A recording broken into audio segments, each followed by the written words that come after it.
आज हम पढ़ेंगे क्लास 8 एक्सरसाइज 1B का योग का साहचर्य परगुण। तो योग का साहचर्य परगुण क्या है? इसे साहचर्य परगुण अगर आपसे कोई पूछे कि साहचर्य परगुण बताइए तो आप उनसे बोलिए कि साहचर्य परगुण कौन सा साहचर्य परगुण, योग का साहचर्य परगुण या घटाव का साहचर्य परगुण।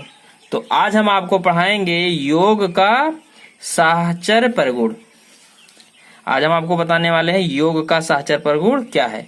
क्योंकि अभ्यास 1B में जो है ये सब है, तो इससे पहले मैं सोचा कि आप लोगों को बता दिया जाए इसके बारे में।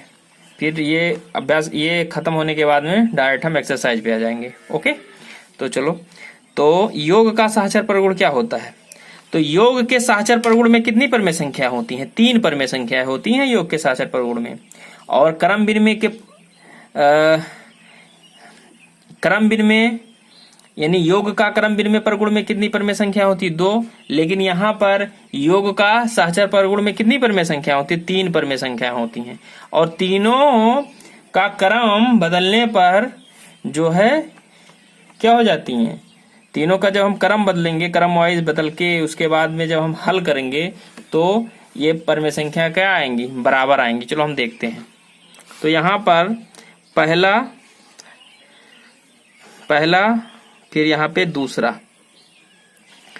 तो हम क्या करते हैं इसमें? पहला दूसरा, पहले और दूसरे को हम योग करते हैं। फिर योग करके इसमें तीसरा परमेय संख्या हम जोड़ते हैं। ठीक है,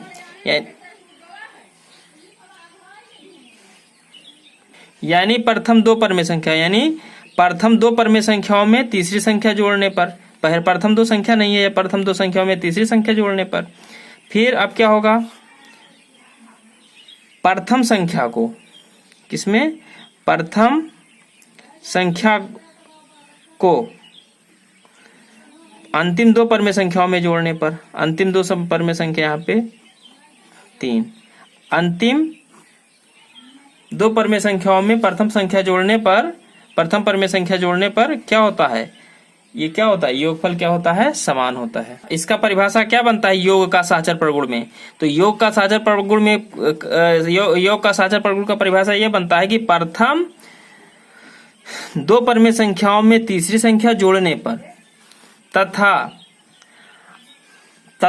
प्रथम संख्या को अंतिम 2 परमेय संख्याओं में जोड़ने पर दोनों का योगफल जो होता है बेटा क्या होता है? समान होता है। जब इसको हल करेंगे, इसको पूरे को हल करेंगे, उसको पूरे को हल करेंगे, तो दोनों ही स्थितियों में क्या होगा?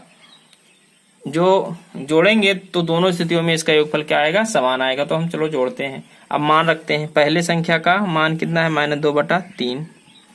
दूसरा 3/4। यहाँ पर क्या है बेटा? ये ब्रैकेट, पहले इसको हम हल करेंगे, बाद में तीसरी संख्या को हल करेंगे। फिर यहाँ पर 1/-5, यहाँ पर ब्रैकेट लगा देंगे। क्यों? क्योंकि यहाँ पे माइनस है। बराबर पहला -2/3। ठीक है, तो मैंने क्या किया? -2/3 प्लस फिर ब्रैकेट बड़ा सा लगाया, क्योंकि अंतिम 2 परमेय संख्याओं में पहला परमेय संख्या तो जोड़ना 3/4 और यहाँ पे माइनस था, इसलिए मैंने ब्रैकेट लगा दिया। अब हम क्या करेंगे? इसको हम हल करेंगे इसको। तो यहाँ पर 3 और 4 का एलसीएम कितना होगा? 12 होता है। 3-4 का एलसीएम, 3-4 का एलसीएम कितना होता है? 12 होता है। यहाँ पे मैंने 12 लिख दिया, क्योंकि एलसीएम आप जानते हैं। तो क्या करेंगे? अगर आप एलसीएम नहीं जानते हैं तो हम एलसीएम बता देंगे, उसके बाद में इसको देख लीजिएगा। अब फिर क्या होता है?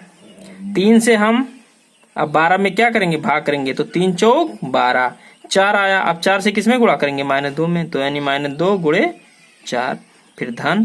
फिर 4 से किसमें करेंगे? 12 में, तो 4 आए, 12, 3 आया। 3 से किसमें हम करेंगे?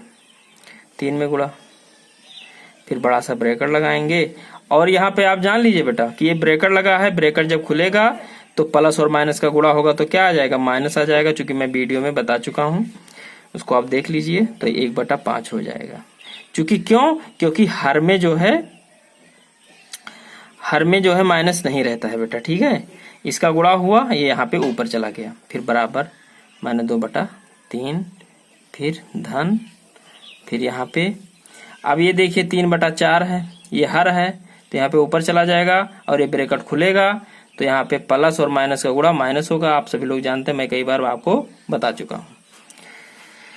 तो यहाँ पर -8 + 9/12, फिर ब्रैकेट बड़ा सा -1/5, फिर बराबर -2/3, फिर प्लस 4 5 कैल्शियम कितना होगा, 4 5 कैल्शियम 20, और यहाँ पे 4 से आप 20 में भाग करोगे तो 5 आएगा, 4 पंचे 20, 5 से इसमें गुणा करोगे 3 में तो 15 हो जाएगा। मैंने डायरेक्ट कर दिया है, 5 से 20 में भाग करोगे तो 4 आएगा, 4 एकम 4, डायरेक्ट मैंने कर दिया है क्योंकि लंबा हो जाएगा। अब क्या किया, यहाँ पे 9 में से कितना घटाएंगे, 8, तो कितना बचेगा 1, और यहाँ पे बचेगा 12। अब देखिए 9 में से घटाए ना, तो 9 किस में है, प्लस में है, तो चूंकि प्लस लगाया नहीं जाता है, -1/12, फिर बराबर -2/3, फिर प्लस। अब देखिए बेटा, यहाँ पर 15 में से 4 घटेगा तो कितना आएगा, 11/20, ब्रैकेट खुल गया। और चूंकि अब 15 किस में, प्लस में, तो प्लस लगाया नहीं जाता। अब क्या करेंगे, 12 और 5 कैल्शियम लेंगे तो कितना आ जाएगा, 60। 12 से इसमें क्या करेंगे बेटा, भाग करेंगे 60 में, तो 12 पंचे 60, तो 5 आया, 5 से किस में गुणा करेंगे, 1 में, 1 बच्चे 5, माइनस 5 से 60 में भाग करेंगे तो 12 आ जाएगा, 1 गुणे क्या हो जाएगा बेटा 12, बराबर ये 60 20 30, 20 और 3 कैल्शियम 60 होगा। और यहाँ पर 3 से 60 में भाग करेंगे तो 20 आएगा, है ना, तो -2 गुणे 20 धन 11, 20 3 60, 20 से आप 60 में भाग करेंगे तो कितना आएगा, 20 से जब आप 60 में 3 आएगा, 20 3 60 यानी 11 गुणे 3। अब 5 एकम 5 -12/60 बराबर -40, और फिर प्लस 33/60। अब देखिए बेटा, अब यहाँ पर 12 में से 5 घटाएंगे तो कितना बचेगा, 7 बचेगा ना, कितना बचेगा, 7/60। अब 12 किस में, प्लस में, माइनस में, इसलिए माइनस लगेगा, फिर बराबर 40 में 33 घटेगा, कितना आएगा, 7/60। और यहाँ पर आप देख लीजिए 40 किस में, माइनस में, तो माइनस लगेगा चूंकि इसमें से घटा। अब देखिए बराबर नहीं आ गया, ये बराबर नहीं आ गया, -7/60 और बराबर -7/60। तो क्या हल निकला, यानी योग का साहचर्य परगुण क्या कहता है, योग का साहचर्य परगुण ये कहता है कि प्रथम 2 परमेय संख्याओं में तीसरी संख्या जोड़ें, फिर प्रथम परमेय संख्या को अंतिम 2 परमेय संख्याओं में जोड़ें, तो क्या होगा, दोनों स्थितियों में जो इसका योगफल आएगा क्या आएगा, समान आएगा। तो ये क्या है, इसलिए योग की संक्रिया साहचर्य परगुण को संतुष्ट करती है। भाई साहचर्य परगुण को कब संतुष्ट करेगा, जब ये इस फॉर्म में लिखोगे, उसके बाद में जोड़ोगे, जब आप दोनों परमेय संख्याओं को जोड़ोगे, और इस स्थिति में अगर दोनों परमेय संख्या बराबर हो गए तो हम लिखेंगे कि योग की संक्रिया साहचर्य परगुण को संतुष्ट कर सकती है।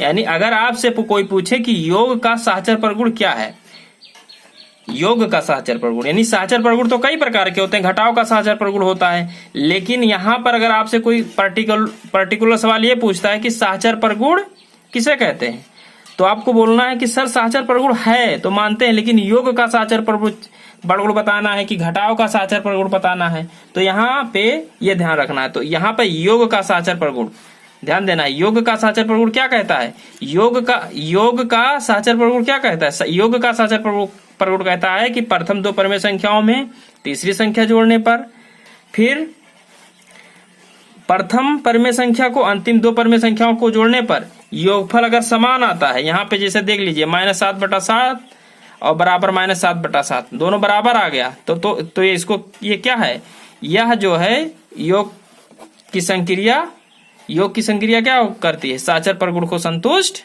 करती है। तो यहाँ पे देखिए बराबर है कि नहीं है, तो यहाँ हम लिखे हैं योग की संक्रिया साहचर्य परगुण को संतुष्ट करती है। ठीक है, मिलते हैं नेक्स्ट क्लास में। चलिए अब हम मिलते हैं नेक्स्ट क्लास में टॉपिक पे, तब तक के लिए जय हिंद जय भारत।